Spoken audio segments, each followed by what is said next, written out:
Selamat datang di podcast PHP Indonesia untuk 7 Februari 2024. Apa kabar rekan-rekan kita programmer semua? Seperti biasa, pada podcast kita akan membahas berita-berita, kemudian tutorial-tutorial menarik dan package atau library recommended yang bisa dipelajari atau dicoba dimasukkan ke project PHP kita.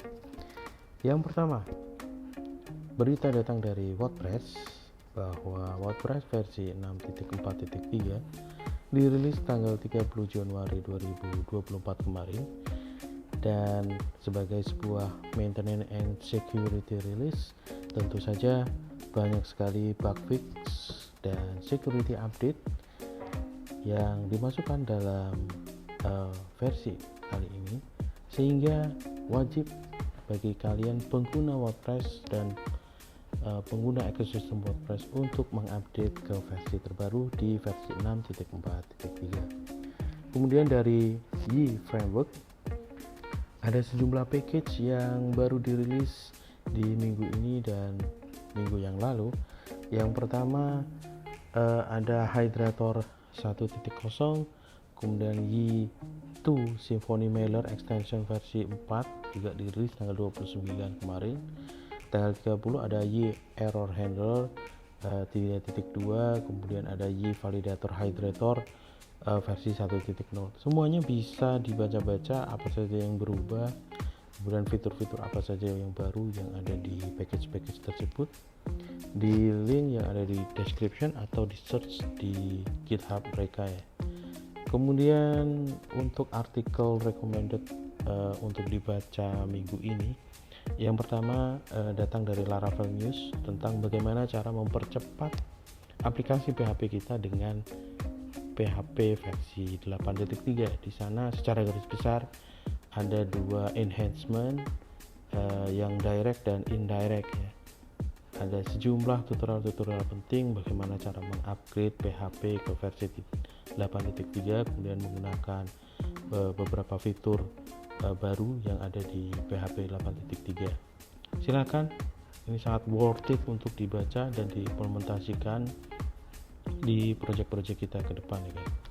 Kemudian artikel kedua ada tentang bagaimana cara menampilkan notifikasi desktop di aplikasi PHP yang menggunakan CLI ya.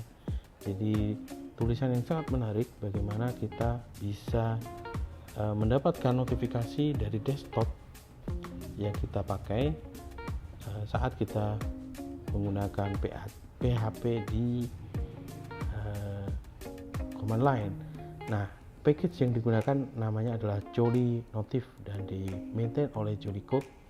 Sudah sekitar 5,2 juta download dan 1,3k stars ya di GitHub, jadi cukup populer.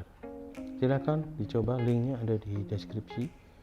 Kemudian tentang Laravel 10.42 sudah kami bahas minggu yang lalu.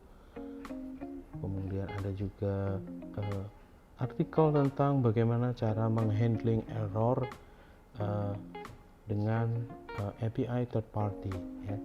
Tentunya kita gunakan Laravel di sini sebagai tutorialnya, ditulis oleh Om Sean Kiko tanggal 30 yang lalu.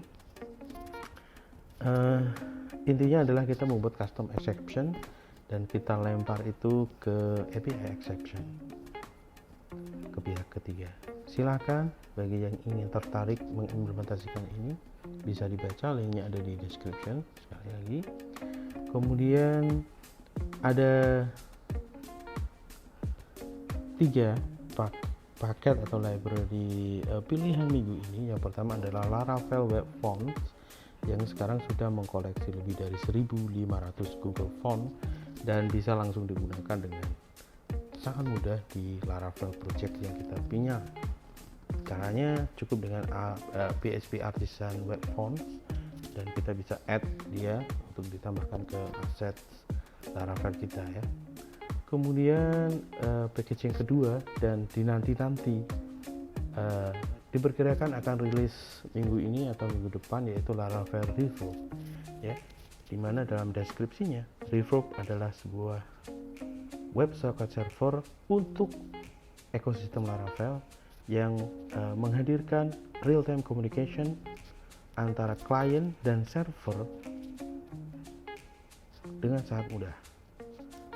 Dikembangkan sebagai sebuah project open source dan seperti biasa ekosistem Laravel bisa digunakan dengan PHP Artisan. Kemudian package yang kedua adalah Native PHP, sebuah project alpha yang layak untuk dimonitor karena dia bercita-cita membuat PHP menjadi for citizen atau menjadi aplikasi desktop di banyak platform Windows, Linux, dan Mac. Jadi kita bisa membuat aplikasi desktop secara natif di PHP dengan package namanya nativephp.com.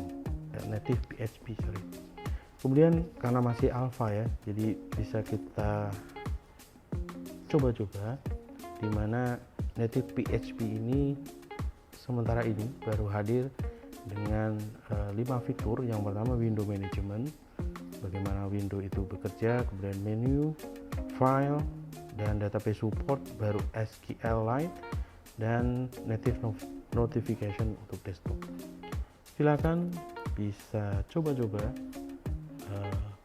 situsnya ada di nativephp.com atau bisa ke GitHub repo mereka di github.com/nativephp.